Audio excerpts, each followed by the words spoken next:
Hello, friends. We are enjoying an English breakfast tea today. It's pretty much what I drink all the time. I'm very much a creature of habit.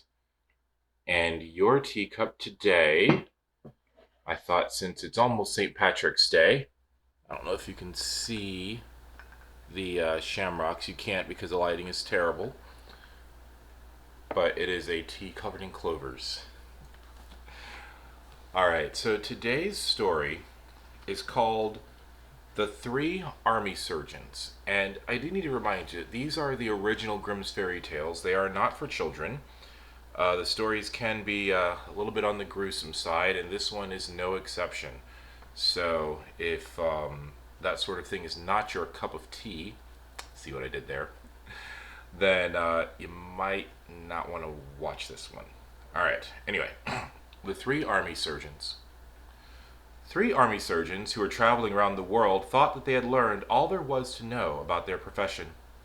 One day they came to an inn where they wanted to spend the night, and the innkeeper asked them where they were coming from and where they were heading. "We're traveling about the world and practicing our profession." "Well, show me what you can do," said the innkeeper. Then the first surgeon said he would cut off his own hand and put it back on again in the morning. The second said he would tear out his heart and put it back in place in the morning. The third said he would poke out his eyes and put them back in their sockets in the morning. "If you can do that," said the innkeeper, "then you certainly know all there is to know about your profession." But the truth of the matter was that they had a salve that immediately healed any wound when they rubbed it on, and they carried the salve in a little flask they kept with them all the time. So, just as they told the innkeeper they would, each one cut a different organ from his body: the hand, the heart, and the eyes. Then they put them on a plate and gave them to the innkeeper, who handed the plate to the maid, who was to put it in the cupboard for safe keeping. Unknown to everyone, however, the maid had a sweetheart who was a soldier, and when the innkeeper, the three surgeons, and everyone in the house was asleep, the soldier came and wanted something to eat. The maid opened the cupboard and brought him some food, but she was so enraptured that she forgot to shut the cupboard door. She sat down at the table next to her sweetheart and began chatting away. In her bliss, she could not imagine anything going wrong. But the cat came creeping inside, found the cupboard open, and carried off the hand, heart, and eyes of the three surgeons. After the soldier had eaten and the maid was about to clear away the dishes and shut the cupboard, she noticed that the plate given to her by the innkeeper was empty. Filled with dread, she said to her sweetheart, "I'm lost. What am I to do? The hand's gone. The heart and eyes are also gone. They'll make me pay for this tomorrow." "Calm down," he said. "I'll help you out of this mess. There's a thief hanging on the gallows outside. I'll go and cut off his hand. Which hand was it?" "The right one." The maid gave him a sharp knife, and he went to the gallows, cut off the right hand from the poor sinner, and brought it to the maid. Then he grabbed a cat and poked its eyes out. Now only the heart was missing. "Haven't you just slaughtered a pig? Isn't the meat in the cellar?" "Yes," said the maid. "Well, that's perfect," said the soldier, who went and brought back the pig's heart. The maid put everything together on the plate and placed it back in the cupboard. After her lover departed, she calmly went to bed. In the morning, when the surgeons got up, they told the maid to fetch the plate with the hand, heart, and eyes. She brought it to them from the cupboard, and the first surgeon took the thief's hand and rubbed the salve on it. Immediately the hand grew back on him. The second took the cat's eyes and put them in his sockets. The third put the pig's heart back into place.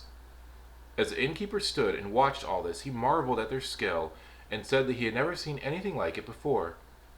Indeed, he was going to praise and recommend them to everyone he met. Then they paid the bill and continued on their way. As they walked along, the surgeon with the pig's heart kept leaving the other two to sniff around in corners the way pigs do. The others tried to hold him back by his coattails, but that did not help. He broke loose and ran to all those spots that were most infested with garbage. The second surgeon also began acting in a strange way. He kept rubbing his eyes and said to the third one, "Comrade, what's going on? These aren't my eyes. I can't see a thing. Please lead me, otherwise I'll fall." So they proceeded with difficulty till evening, when they came to another inn. They entered the main room, where a rich man was sitting at a table counting his money. The surgeon with the thief's hand walked around him, and his hand began twitching. Finally, when the gentleman turned his head, the the surgeon reached into the pile and took a handful of money. One of his companions saw him do this and said, "Friend, what are you doing? You know it's not proper to steal. Shame on you." "Oh no," he exclaimed. "I can't stop myself. My hand keeps twitching, and I've got to grab things whether I like it or not." Afterward, they went to bed, and their room was so dark that it was impossible to see one's hand before one's face. Suddenly, the surgeon with the cat's eyes woke up and then roused the others and said, "Brothers, look! Do you see the little white mice running around?" The other two sat up in their beds, but they could not see a thing. So he said, "Something's wrong with us. We didn't get our own organs back. The innkeeper cheated us, and we've got to return." The next morning, the three surgeons made their way back to the inn and told the innkeeper that they had not received their right organs. One had got a thief's hand, the second cat's eyes, and the third a pig's heart. The innkeeper said that it must have been the maid's fault and wanted to call her. However, she had seen the three surgeons coming and had run out the back door and never returned.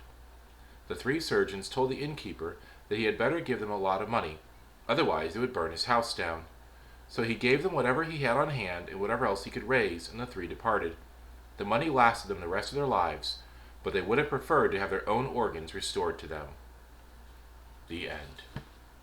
That's wild. Couldn't even imagine. Well, I guess I could imagine. Oh, let me know what you think. Alright, friends, it's time for your next adventure. I'll miss you. Cheers.